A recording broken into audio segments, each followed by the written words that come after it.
Yung mga lalaki natin kambing, oh.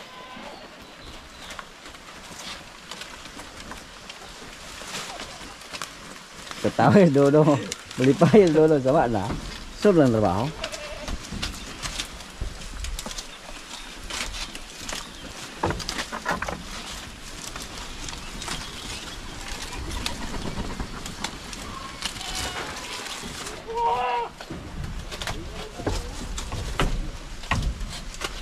Niyog lang yung ibinigay.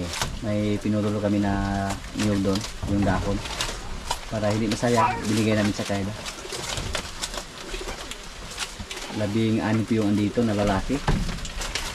Tapos may ganyan kalaki din, 2 doon sa kabilang kubo. Bali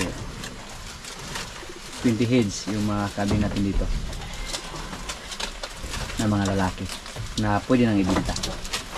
Gusto ko sana ibenta yung mga malalaki na kambing natin dito mga kaprobinsya this coming December, pero sayang sana.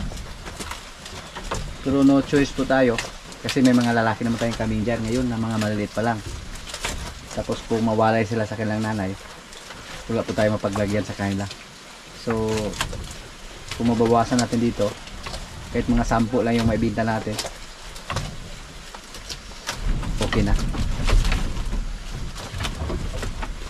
Yung una natin ibenta yung mga panlang medyo hindi mataas ang lahi or mga native lang. Yung mga maliit na itira natin dito, yung sa tingin natin na hybrid para lumaki pa sila.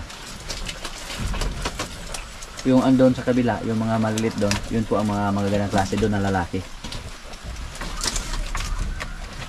Kahit ganyan lang yung katawan, pero pag dalhin natin yan sa stockyard, marami pong magagusto sa ganyang klase na kambing.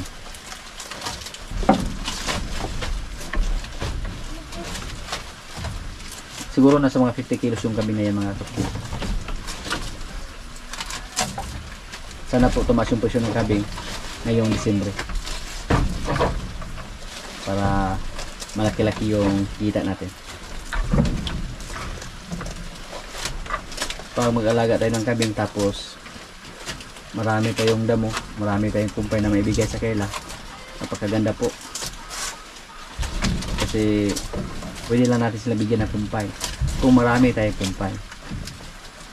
Pero pag pakiinin natin sila ng feeds, magastos na. Hindi katulad ng baboy na no choice po tayo sa baboy, kailangan na puro feeds yung ibigay natin, lalo na pag patining. Yung kubo natin dito ng kambing, pag may time na po kami dito, pag may bakante na, palagyan natin ito ng extension para hindi masyadong masikip. Ayan po mga kaprobinsya, masikip yung kubo natin lalo na pag may ulan. Dito sila nagpupulan, ayaw nilang lumabas, ayaw lang bumaba sa lupa. 18 po sila, tapos andito lang sila lahat. So next month siguro palagyan natin ito ng extension. Ang maganda po mga kaprobinsya, pag may mga alaga tayo, pag may mga party tayo, may mga okasyon, hindi na kailangan pang bumili tayo ng kambing or maghanap pa. Basta may mga alaga tayo, anytime pwede tayo magtatag.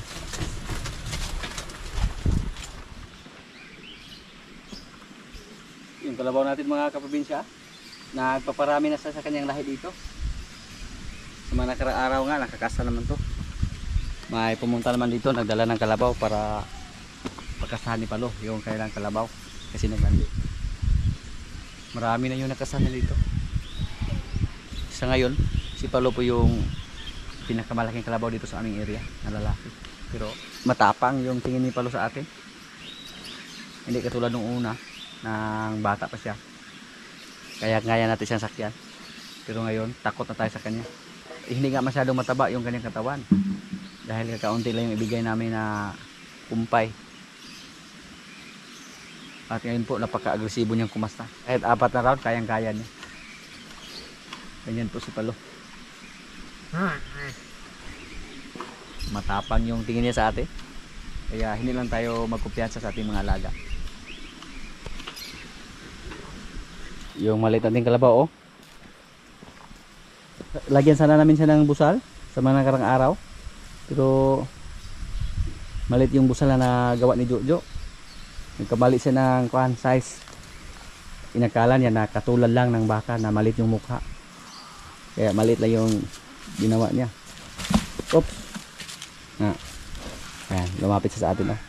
Yung maliit natin kalabaw, hindi daw ito nagpalapit nila ni Jojo at ni Jumbo. Kasi sila pa yung nagpurga sa ating kalabaw na maliit. Para na-trauma na siya ba. At marunong din silang kumilala kung sino yung nagpurga sa kanila. Natakot sila. Mga nakarang araw, pumunta po dito yung nag-alaga sa ating isang kalabaw. Yung andun, kapitbahay namin. Kasi gusto niyang ibinta sa atin yung kanyang share. Yung kalabaw na yan mga kaprobinsya, yun po sana yung unang anak. So sa kanya sana mapunta. Pero isa pala yung anak sa ating kalabaw. So kaming dalawa yung may-ari. At nangailangan siya ng pera. Pumunta siya dito sa atin para pabayaran niya sa atin yung kalabaw, yung kanyang share. Hindi na po natin kayang alagaan pag andito natin ilagay yung kalabaw na yan. So sabi ko po, ibinta lang natin sa iba. At yun po ang napagdesisyonan namin na ibinta sa iba. Kasi pag alagaan natin ito, marami na tayong alaga, tapos may mga baka pa tayo na malapit ng mga anak. So marami na. Kahit may mga kumpay pa tayo or season na sa pag-harvest ng tubo, marami na mga kaprobinsya, hindi na kaya. So napagdesisyonan namin na ibinta lang sa iba yung kalabaw na yan. So, ang good news, naibinta namin yung kalabaw na yun sa presyo ng pang-alagain. Inakala ko po noong una na kuan lang, kahit 25,000 lang, masaya na tayo. Pero naibinta po namin sa halaga na 30,000. Hati kami sa kita. Tig 15,000 kami bawat isa sa amin. Tapos yung nanay, parang buntis na yon. Kung hindi pa namin naibinta yung kalabaw, yung isang anak, pag manganak yung nanay, sa akin sana mapunta. Pero naibinta po namin. So kami namang dalawa yung may-ari kung sakaling manganak. Ang maganda, naibinta po natin sa presyo na pang-alagaan yung maliit nating kalabaw. Pero may isa pa tayong kalabaw na inilagaan ni Paridon. Palagaan lang namin. Yung kalabaw na dinala dito, gusto ko sanang bayaran para palagaan lang sa iba. Pero ang problema, wala na pong kursunadang mag-alaga. So wala po kaming choice, wala po kaming ibang solusyon kundi ibinta. So yun po, naibinta namin sa magandang presyo. Basta pang-alagaan yung presyo, maganda. Hindi pangkatay yung presyo. Yung baka natin maliit at yung kalabaw natin na maliit din, may nagtanong na po kung magkano daw yung presyo natin sa kanila kung sakali ibinta natin. Sa ngayon hindi pa tayo magbigay ng presyo kasi maliit pa lang. Tsaka na tayo magbigay ng presyo kung mawalay na sila or kung ibinta na natin. At yung maliit nating kalabaw, sabi po sa aming kapitbahay dito, klarong-klaro po na si Paulo yung tatay kasi may halong itim yung kanyang kulay. Kaya maraming naka-appreciate sa ating maliit na kalabaw dito. Yung baka natin, yung bukol niya mga kaprobinsya, nasa ilalim. Isa rin sa ating binabantayan or inobserbahan. Baka lumaki yan. Pero nung tinicheck natin, hindi naman siya gabasa at walang sugat. Yan. Si Limer, palabasin natin. Kailangan po na masanay siya sa labas. Kasi siya po yung tagakasta dito sa ating mga babaeng baka.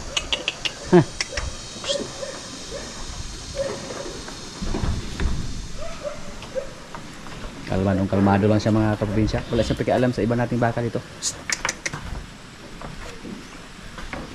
Hindi katulad ni Bitas na marami pang kuhan, ikis-ikis.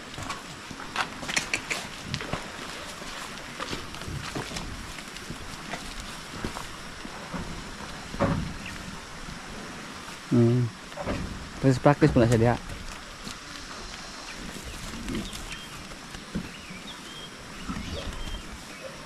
Hayaan muna natin na ilabas na yung kanyang energy.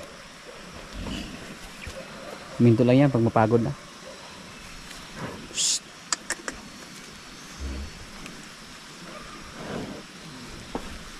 Yawa bagtas maganda dito. Ang tanggal po ni Limer.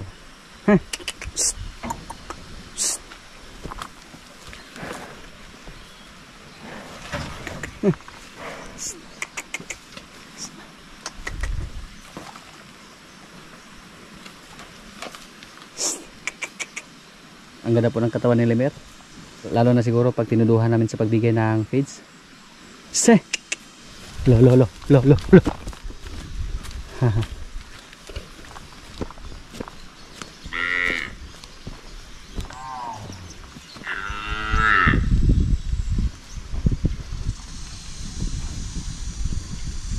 Nito mabitaw. Palogi ang tatay di ay. Kaya di po mahitabog muna yung color niya og si katong kalabang bitong may aman anak. Wala man naong ha.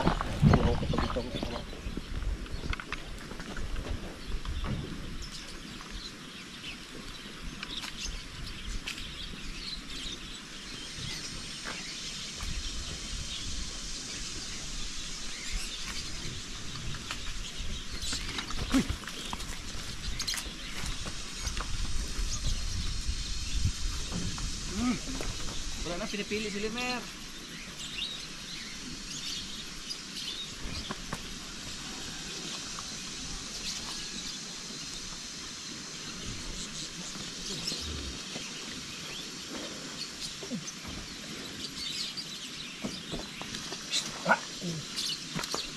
Anan si Baldi bro.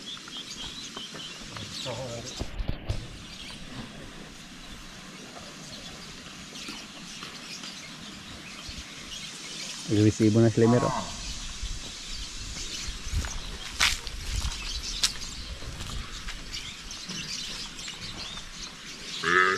Yan, yung maliit nating baka sumama sa kalabaw.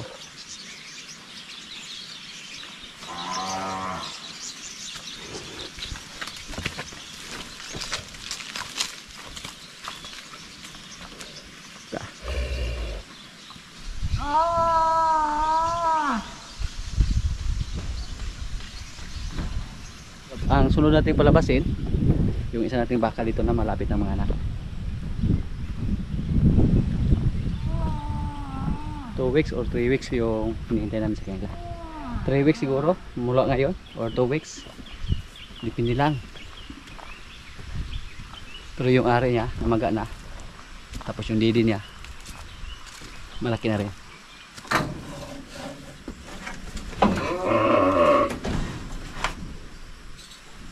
Kala ni Quinay palabasin siya.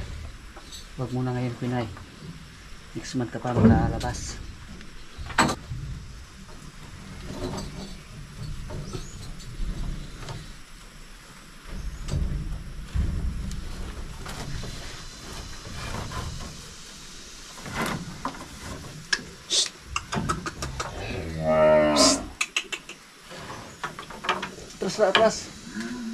Atras lang.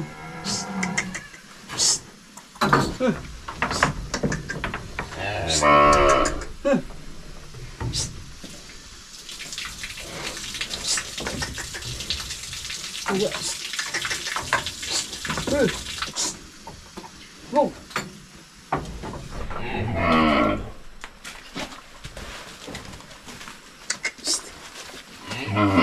Maga na yung kanyang ari.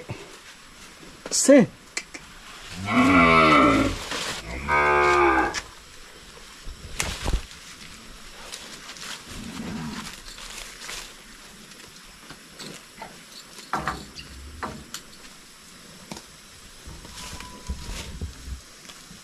Yung didi niya mga kaprobinsya, naigatas na yan, pero wala pang lumabas. Tako na kaya ba ng lanta na.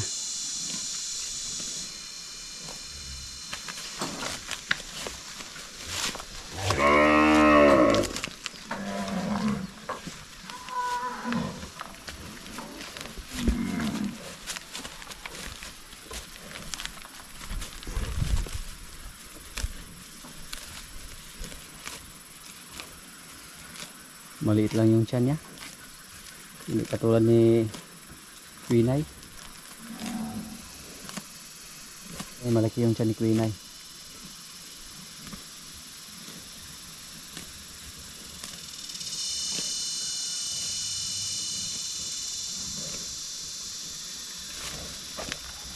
Dito na po namin sa labas ilagay mga kaprobinsya. Hindi na po natin sa ibalik sa loob ng kulungan. Ibalik lang natin siya kung may malakas na ulan, kasi 9 na buwan na po mula sa pag-iay sa kanya.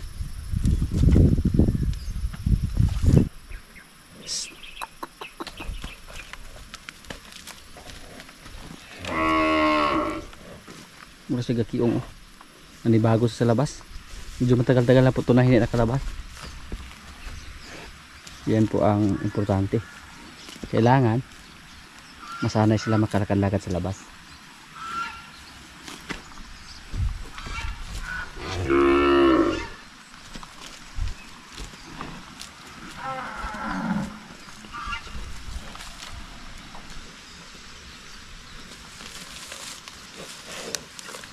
Noong una kasakit si Batang. Kahit dyan pa natin nilagay oh. Sa mga tanim natin na lapyat. Pero basta masama yung kailang pakiramdam, hindi nila pansinin yung mga kumpay na ibigay natin o mga damo. Kahit ipasol pa natin dyan sa ating mga tanim na lapyat. Basta gakiong. Okay lang. Manibago lang siya sa lupa. Manibago lang siya sa labas.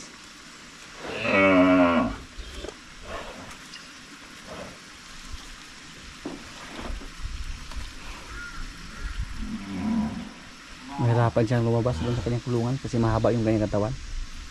Pero yung mga maliliit nating baka dyan, hindi sila mahirapan. Sige, kastag yun, lawasa. Purag kaabot. Ang cute na po ni Rigor oh. Isa sa mga paborito nating palabasin si Rigor kasi maliit lang. Mapido na to.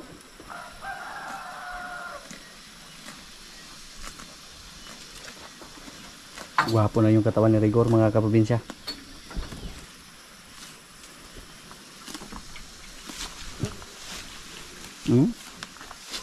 Kahit busog, malakas kumain. Nakakaaliw tingnan. Balanse yung structure sa katawan ni Rigor. Mana siya kay Pugi. Yung ulo niya, yung muka, manang-mana kay Pugi.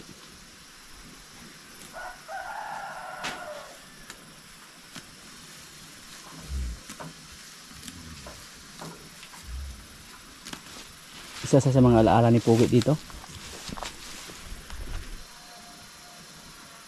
Kung dalhin natin ito sa isakyad, tapos 35,000 lang yung presyo natin pag agawan to. Pag agawan to. Pero hindi pwede.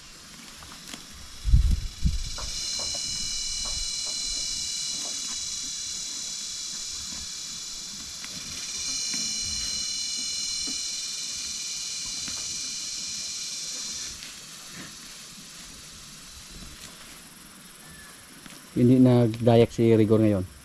Main sa agad. Katulad noong una na tumakbo pa.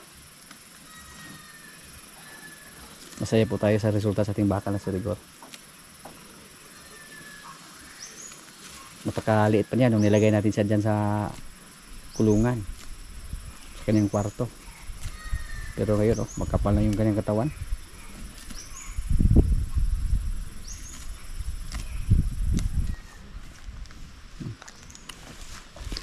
Isa lang yan sa mga palatandaan.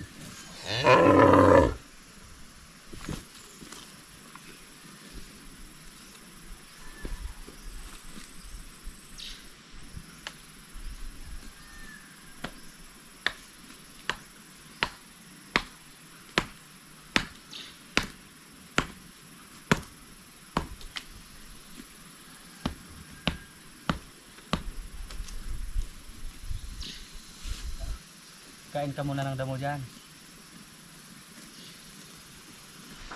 Yung isa nating baka na si Junior Pugi, napapansin ko po na pati yung dahon ng haguni kinain niya. Ito po may natira si Rigor dito. Tingnan natin kung kainin ba niya to. Bilib na ko sa kanya mga kaprobinsya pag kainin na yan.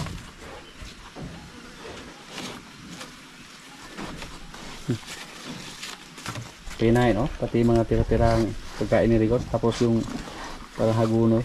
Kasi yung hagunoy diyan dito, walang natirang dahon. Grabe. Kulang na to sa kumpay yung baka natin. Pero pag tuduhan natin ito sa pagbigay ng pagkain, napakadali lang ito tumaba.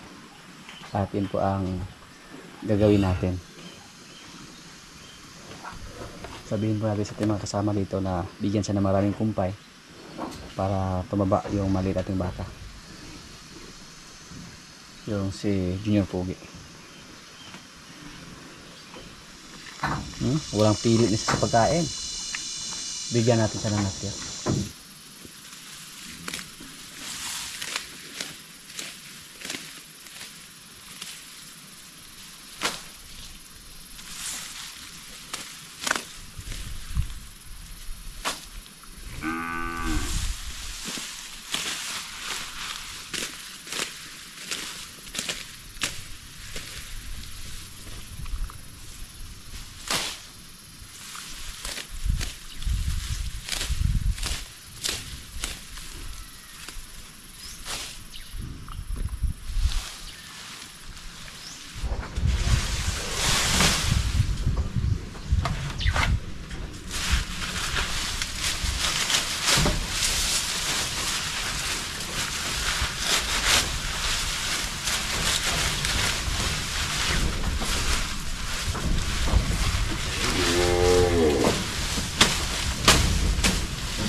Hindi na siya masyadong mailap mga kaprobinsya. Hindi katulad nung andun pa siya sa labas.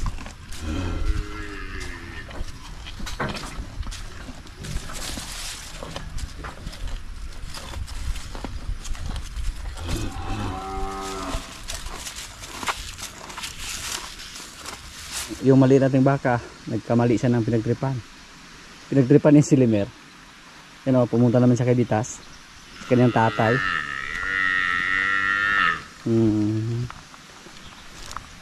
Hiktan tikaw niya. Paminsan-minsan lang siya umuwi doon sa kanyang nanay. Paminsan-minsan lang siya dumidi. Kasi andyan po siya pumunta sa ating mga tanim na napier. At saka kumain siya ng mga damo. Kaya pag mabusog na siya, wala siyang ganang dumidi. Umuwi lang siya doon pag mauuhaw. Siguro sa loob ng isang araw, 2 beses na siya dumidi. May putik na yung kanyang katawan kasi pumunta siya doon sa mga alaga ating kalabaw doon sa lubluban. Pinagtripan niya yung maliit nating kalabaw. At kanina pinagtripan niya si Limer. Nagkamali siya ng pinagtripan. Minsan pumasok siya doon sa kulungan ni Bitas. Pero mabait naman si Bitas. Parang alam din ni Bitas na yun po ang kanyang anak. Panganay na anak.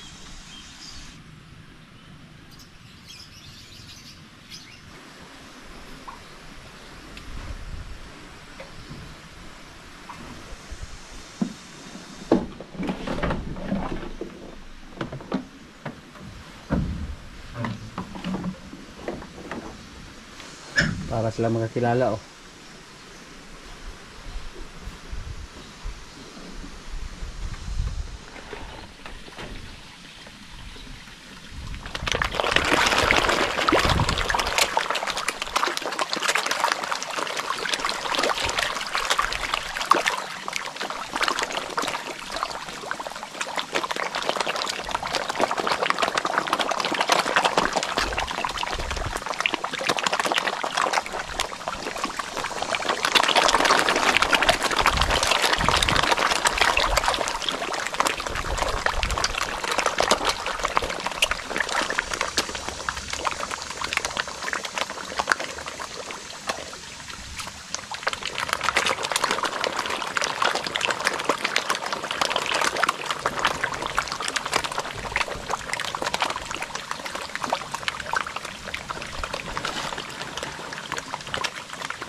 mga kaprobinsya, kailan na po?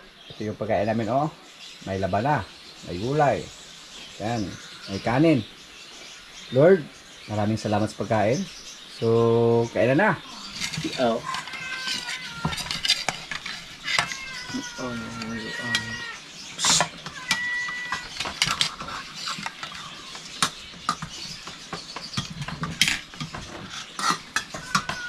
Di na gimanawag dos ka kuan.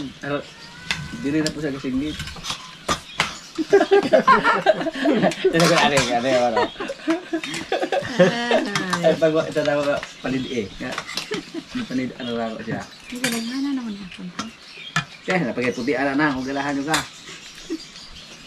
Bag ko pagani yon.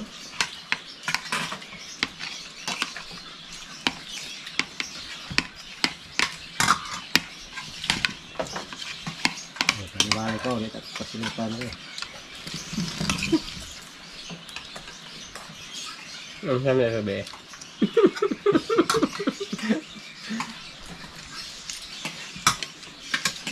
Mga nung fruit kabi eh, patakabalog kanjo eh.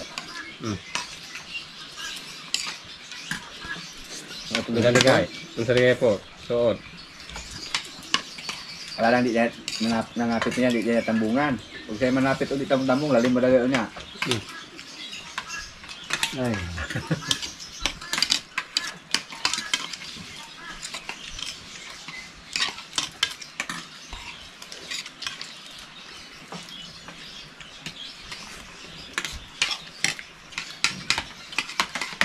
Naglibat nyo na nga dahil jo, hilig mga liog jo. Yung pupo. Ah.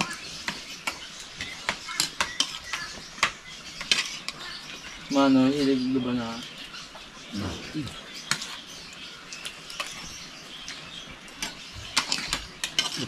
Ito nga mga kapon, itong ilang nailaban na, kapon na po na. Ulot din lang po ng bihon na, kaya namurot, yung gabi eh, bakit sudan yun. Yung bihon ng ta.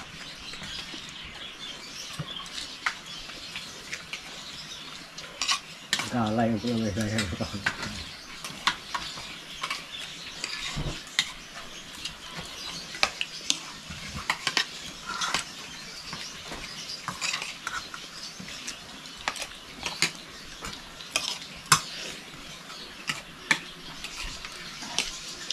Nantaw lang ang pagala.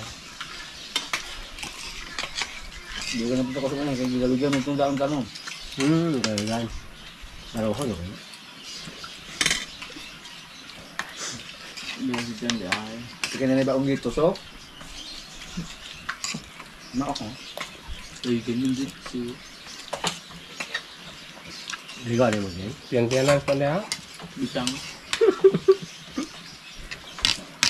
Si Bisang si Jim, kantiyanan ka. Kaon ko sila na ako.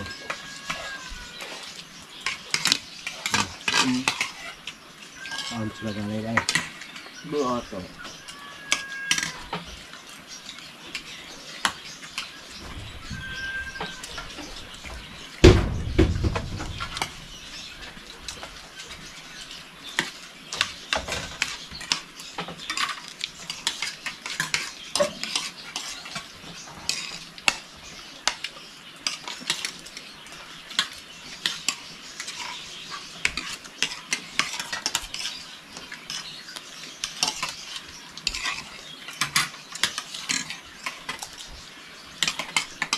Iho sa balay pre, bisag paklay dili ka nung.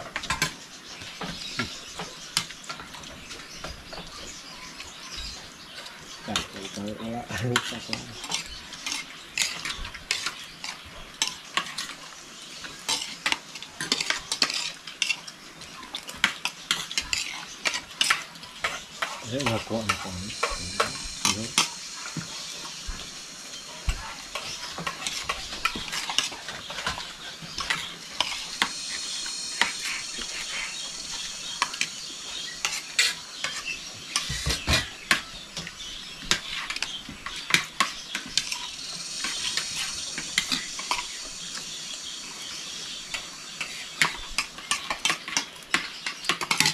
Ano na?